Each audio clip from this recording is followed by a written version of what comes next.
Louvado seja nosso Senhor Jesus Cristo, para sempre seja louvado. Em nome do Pai, do Filho e do Espírito Santo. Amém. Meus queridos irmãos e irmãs, iremos meditar o Evangelho de João, capítulo 10, do 31 a 42. Proclamação do Evangelho de Jesus Cristo segundo João. Glória a vós, Senhor. Naquele tempo, os judeus pegaram pedras para apedrejar Jesus, e ele lhes disse: Por ordem do Pai, mostrei-vos muitas obras boas. Por qual delas me quereis apedrejar?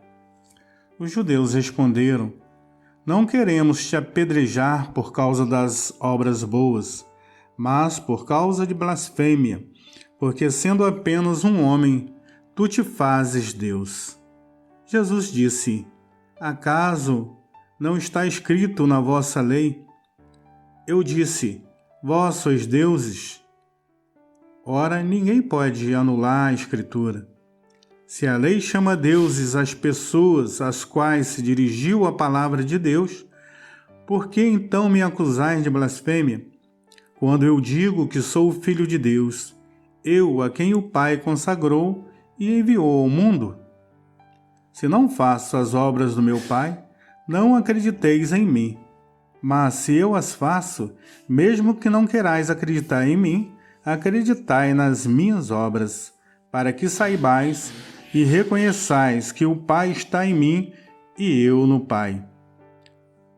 Outra vez procuravam prender Jesus, mas ele escapou das mãos deles. Jesus passou para o outro lado do Jordão e foi para o lugar onde antes João tinha batizado. E permaneceu ali.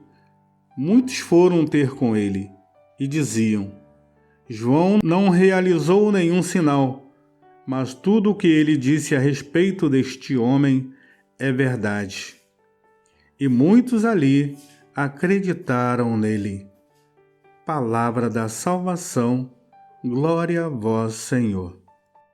Meus queridos irmãos, minhas queridas irmãs, na liturgia de hoje, nós podemos perceber a perseguição que Jesus está sofrendo.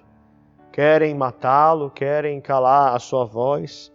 Também a primeira leitura, Jeremias passa exatamente por isso, por perseguições, por sofrimento, né? Ele é denunciado e aí ele mesmo faz disso uma oração, falando ao Senhor, né? Denunciai-o, denunciemo-lo. E é a mesma coisa, assim como fizeram com os profetas, agora fazem com a própria promessa em pessoa. Jesus Cristo o perseguem, querem calar a sua voz, querem apedrejá-lo, não aceitam que ele é o próprio Deus. E por isso eles mesmos falam: nós queremos te apedrejar não pelas boas obras que faz, mas porque tu te fazes Deus, igual a Deus. E aí Jesus ele responde, né, diretamente a eles, dizendo: olha, a Escritura nos diz, se a lei chama deuses as pessoas às quais se dirigiu a palavra de Deus, por que então me acusais de blasfêmia?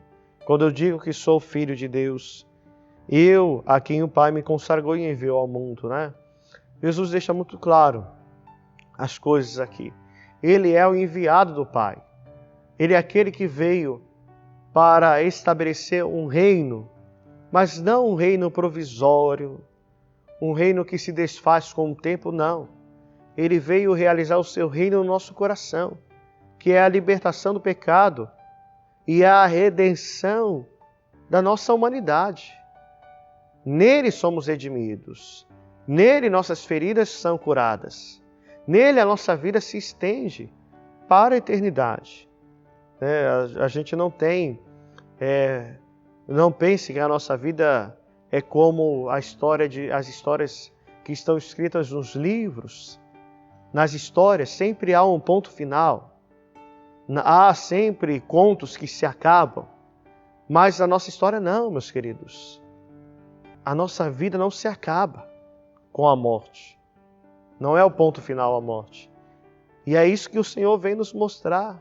Olha, Ele veio nos mostrar que a nossa vida ela continua se estendendo para sempre, na medida que também nós permitimos que a vida de Cristo possa impregnar o nosso ser, a nossa existência. Mas o Senhor também vai nos mostrando essa estreita relação e intimidade que Ele tem com o Pai. Jesus, Ele é o enviado do Pai. Assim, e Ele mostra a intimidade que há. Ele fala aqui na Escritura, né? Mas se eu as faço, mesmo que não queirais acreditar em mim, acreditais nas minhas obras, para que saibais e reconheçais que o Pai está em mim e eu no Pai. Essa união, essa plena comunhão. Assim também a gente é convidado a não ficar de fora dessa comunhão, né, do Pai com o Filho e o Espírito Santo. Mas é pelo Espírito Santo derramado em nós que entramos na comunhão com o Pai e o Filho. Então pensamos ao Senhor essa graça, que a gente não fique de fora quando a gente escolhe o pecado, mas renunciando ao pecado de fato, possamos ingressar nessa graça do Espírito pela força do Pai e do Filho, na comunhão que eles nos chamam, na vida trinitária pelo qual a gente é convidado a ingressar e não ficar de fora. Deus abençoe a todos em nome do Pai, do Filho e do Espírito Santo. Amém.